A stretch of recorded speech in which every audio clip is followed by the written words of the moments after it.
아멘. 오늘 우리에게 주실 하나님 말씀은 이사야서 42장입니다. 이사야서 42장 1절부터 25절 전장입니다.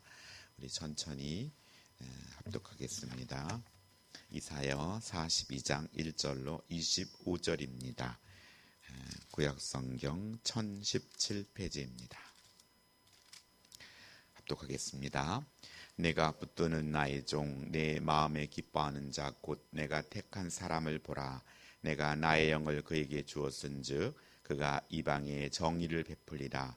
그는 외치지 아니하며 목소리를 높이지 아니하며 그 소리를 거리에 들리지 아니하며 상한 갈대를 꺾지 아니하며 꺼져가는 등불을 끄지 아니하고 진실로 정의를 시행할 것이며 그는 쇠하지 아니하며 낙담하지 아니하고 세상에 정의를 세우기에 이르리니 섬들이 그 교훈을 앙망하리라.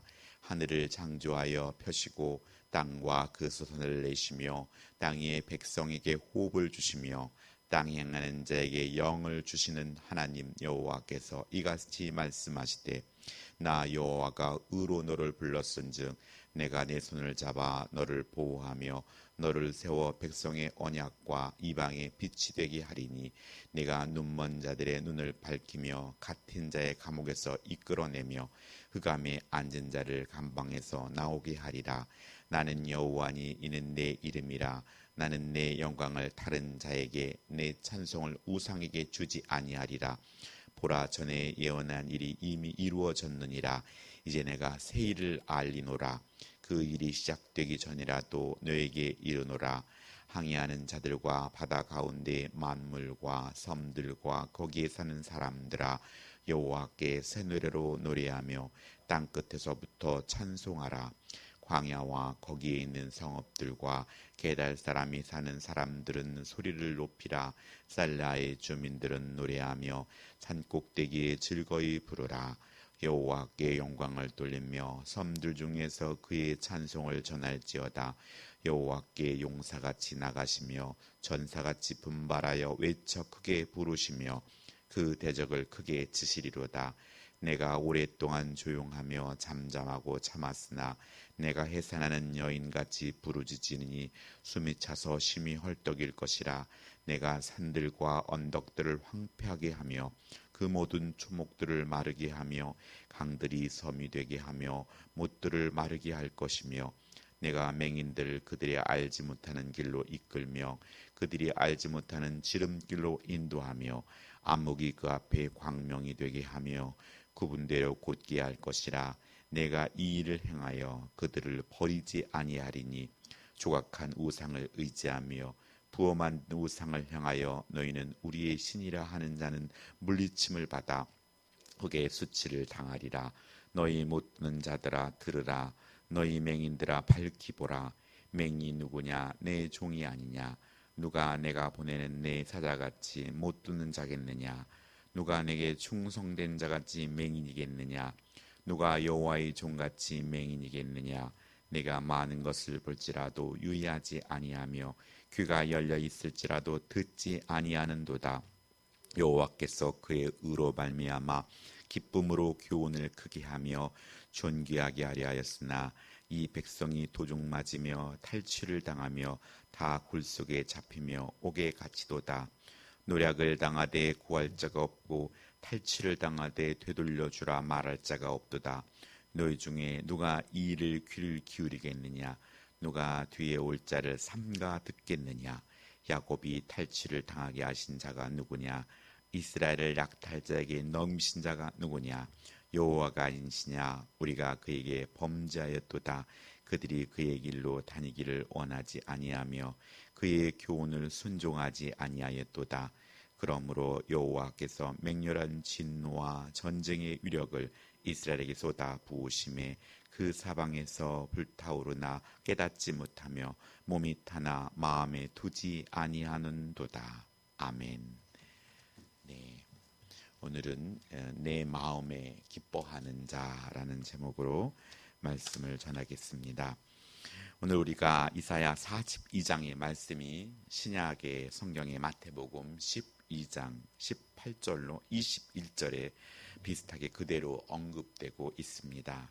이렇게 말씀하심으로 이사야 선지자 예언의 말씀이 예수님 자신에게 성취되었음을 말씀하고 있습니다. 주님은 매번 내가 말씀을 응하러 왔다고 말씀하셨던 것처럼 오늘도 하나님의 영을 받은 우리들은 하나님의 말씀을 순종함으로 말미암아 각 개개인을 통한 하나님의 사역들을 또한 온전히 이루어 가야 합니다. 오늘 첫 번째 1절에 내 마음에 기뻐하는 자라고 말씀합니다. 마태복음 3장에 보면 예수님께서 세례 요한에게 요단강에서 세례를 받을 때 하늘의 음성이 들립니다. 이는 내 사랑하는 자, 내가 기뻐하는 자다. 너희가 그의 말을 들으라. 그리스도께서 이 땅에 오셔서 그는 철저하게 자신을 낮추시고 종의 형체를 입고 사역을 하셨습니다. 주님의 죽음과 또 부활을 통해서 철저하게 자신을 희생 제물로 기꺼이 내어 주셨습니다. 한 종을 통해 온 세상에 정의를 세울 것이라고 말씀하셨습니다. 하나님이 선택하시고 붙드시고 또 자기의 영을 주시는 이 종은 1차적으로 이스라엘이고 궁극적으로 우리 예수님입니다. 하나님은 자신의 정의로운 통치를 땅끝까지 펼치기 위해 이스라엘을 부르셨고 예수님을 보내주셨습니다.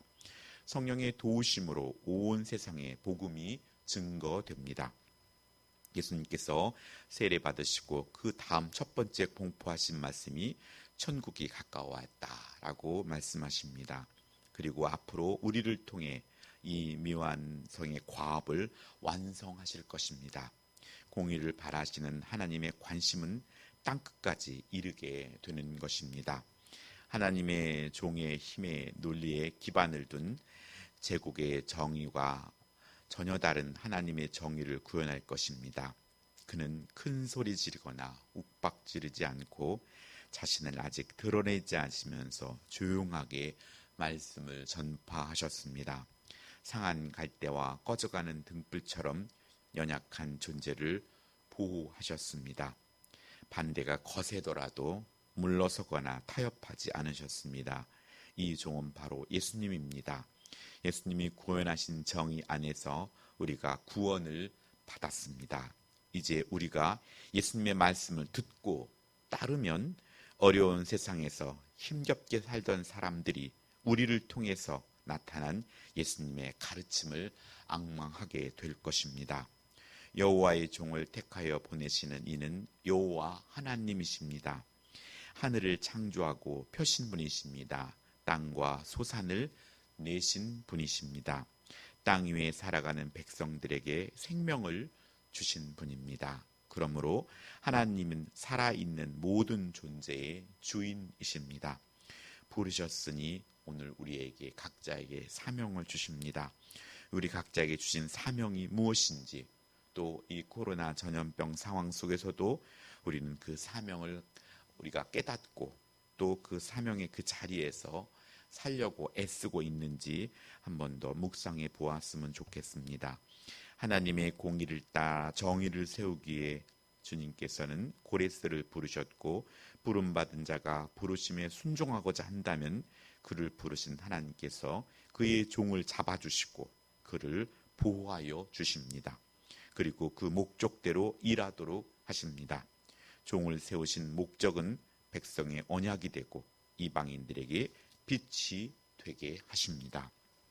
그리하여 눈먼 자들의 눈을 밝히시고 또 갇힌 자의 감옥에서 이끌어내고 흑암에 앉은 자들을 감방에서 나오게 하는 일들을 하게 될 것입니다. 예수님은 죽음의 선고를 받고 절망에 빠진 사람들을 구원하시기 위해 하나님의 아들이시지만 종이 되셔서 하나님의 뜻을 온전히 이루셨습니다. 여호와의 종의 사역 중 포로된 이스라엘을 해방시키는 일은 고레스가 할 것입니다. 오늘 8절 9절에는 하나님께서 사로잡혀온 이스라엘 백성을 향하여 말씀하십니다. 여호와의 이름이라 하시며 하나님께서는 오직 자신의 영광과 자신의 찬송을 다른 신 우상과 나누지 않겠다고 말씀하십니다. 자기의 것을 스스로 지키기 위해 여호와의 종이 특별한 일을 행하게 될 것을 암시하고 있습니다. 예수님을 통해 땅끝까지 포용하는 구원을 행하시고 또 그 가운데 성령을 보내셔서 하나님의 것인 영광과 찬송을 오직 하나님을 위해 서도록 돌리시도록 하신 것입니다. 예루살렘 멸망에 대해 예언자들이 전한 말씀이 이루어진 것처럼 이제 하나님이 행하실 새 일과 또 예루살렘의 회복을 이제 행하실 것이라고 말씀합니다. 하나님께서 세우신 종을 통하여 이 일이 이루어질 것입니다. 그는 하나님의 백성에게 또 바벨론에 종살이하는 다른 숱한 백성들에게 평화와 구원을 선포하고 이를 이루어 가십니다. 이제 하나님께서 메시아가 수행하시는 구원의 확대로 인하여 섬들과 민족들 모든 지역 주민들이 그 구원의 수혜자가 될 것입니다. 그리하여 선지자는 광야 사람들 또 광야 성읍에 사는 사람들 또 게달의 사람들과 셀라의 주민들도 다 소리 높여 산 꼭대기에 올라가 멀리 들리도록 외쳐 찬양하라 말씀하십니다. 이들은 하나님께서 자신들의 곤경을 돌아보시고 구원을 베푸실 것을 알고 나니 그 노래를 부르지 않을 수가 없었습니다. 오늘 우리는 이 어려운 상황 속에서도 하나님을 찬양하는 자로 부르셨습니다. 여호와 하나님을 찬양하며 주께 영광을 돌리는 우리들이 될 때 하나님께서 그 찬양에 합당한 또 돌이키심과 또 하나님의 구원을 맛보게 될 것입니다. 오늘 두 번째는 13절의 용사와 전사이신 하나님입니다. 하나님께서는 우리를 위해서 용사로 전사로 싸우신다고 말씀하십니다. 여호와 하나님은 전쟁터로 나가시는 위대한 전사이십니다. 자신을 임산부와 견주셔서 자기 백성의 해방이 코앞에 닥쳐 있음을 말씀해 주십니다. 이스라엘이 억압 아래 있는 동안 하나님도 오랫동안 조용하고 잠잠히 참으셨습니다. 이제 곧 해방하실 터인데 그 직전에 부르짖고 숨이 차고 헐떡이며 오늘 해산에 임박한 것처럼 오늘 그 마지막 진통을 겪고 있는 것을 표현합니다. 하나님을 대적하는 자들은 큰 군대로 응징하여 초토화시킬 것이며 하나님께서는 앞을 못 보는 맹인들조차도 지름길로 인도하여 광명에 이르게 하시고 굽은 것은 곧게 하셔서 약한 자들이 버림받지 않도록 완전한 승리를 얻으실 것이라고 말씀하십니다.